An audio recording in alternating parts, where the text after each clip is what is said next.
Emily here, and today I'm broke. Yeah, and so I thought, well, what better way to make money than a lemonade stand? It's hot, and it's summer, and it's totally not rainy when I'm recording, but it better be summer. Also, if you're wondering the reason why I don't have any money, it's because I bought an Arduino! This thing is gonna help me make a robotic lemonade stand because no, I'm too lazy to pour lemonade myself. I'm so lazy that I'm gonna engineer a robot that'll do it for me. Hopefully it works, and if it doesn't, oh.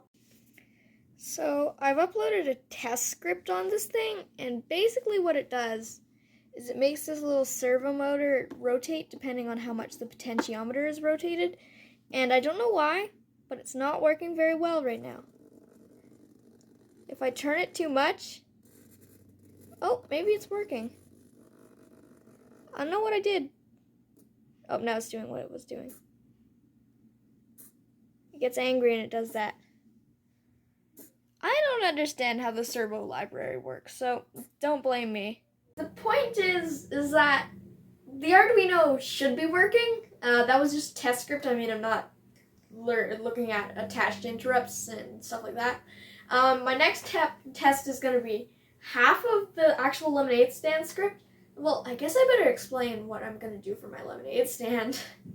So how it's going to work is you're going to drop in a coin, and it's going to roll down this little roll thing, and then it's going to hit a button, and that's going to set a Boolean variable, so true or false, to true, and then that's going to be stored in the memory of the Arduino, and then you're going to put your cup on the platform where it gets dispensed, and underneath that cup is going to be an ultrasonic distance sensor that detects when it's there, and then it does a little bit of math, and it says if the ultrasonic distance sensor is detecting that that's there, and the button's been pressed, then it'll pour lemonade,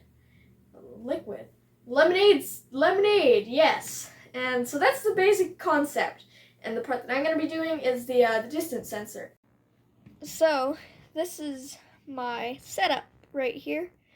And this one's actually probably my favorite because when I put my hand up to it, you can see once my hand reaches a certain point, it lights up. And there's no people or anything doing anything. I don't know. Even if I put my phone, if I put the phone close enough, it'll light up. It's really cool. Also, if you're wondering why I'm recording on my floor, it's because my workspace looks like this. You're lucky my floor isn't covered in underwear because I cleaned it up today. So this is basically the readings from the distance sensor, and I just put my hand down so you can see, oop, it just zoomed in. Right here it says that it's a little closer than 10 centimeters, so this is where the LED would be on. Now I take my hand away, and you can see there's these big spikes right there. That's just because of random noise. But right down there in that main section, this is because I'm pointing at the roof right now. Here is the final circuit and program that I'm going to be using. The only difference is this LED right here, Monsieur Blur, is going to be Monsieur Relay, also blur, but not LED. I don't know why I said it like that. I'm not weird, trust me. Okay, and now you can see that even if I bring my camera real close, it's not lighting up the LED.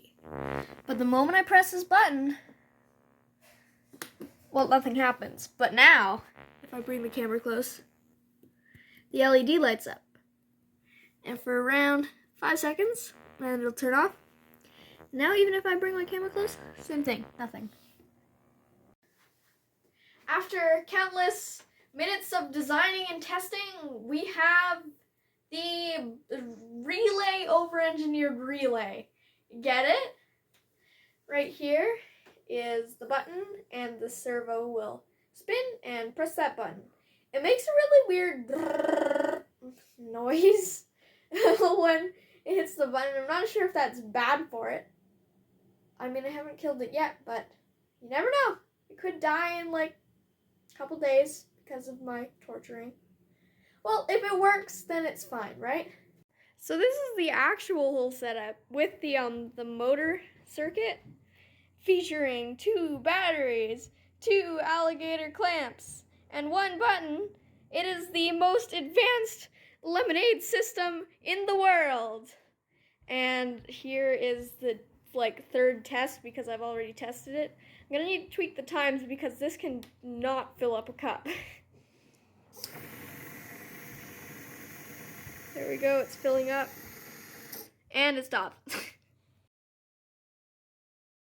I did make a couple modifications before I started. I say a couple, but I pretty much just rebuilt the entire thing on a board. But I guess I should do a test now that it's ready. Just pretend that this water is lemonade. So the first thing I do is press the button, because that means I've paid. And then I put the cup here, and boom, it starts filling up.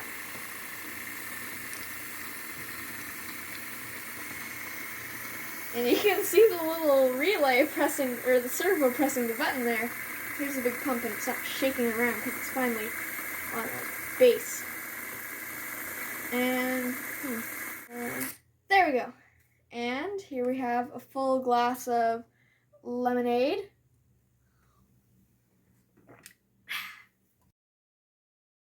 It's time to test it. Out in the real world. Oh, yeah, it's... Oh! Oh, no! It's too windy!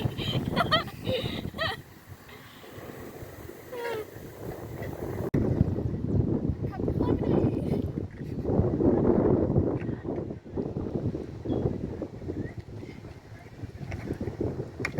Also, I want to point out how truly Canadian I am, because look, I'm using the Robertson screws, little square ones.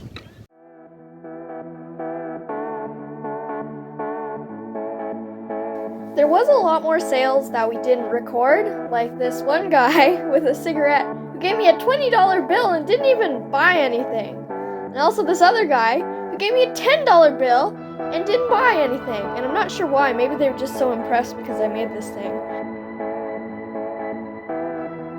And another thing really cool that I recorded was the pump actually getting really close to the frequency of the camera.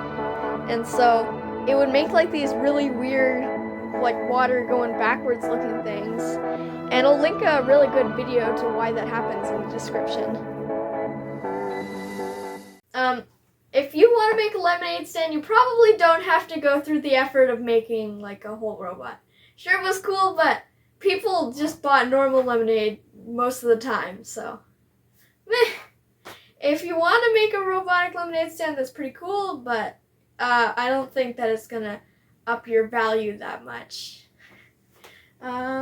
Subscribe, and bye!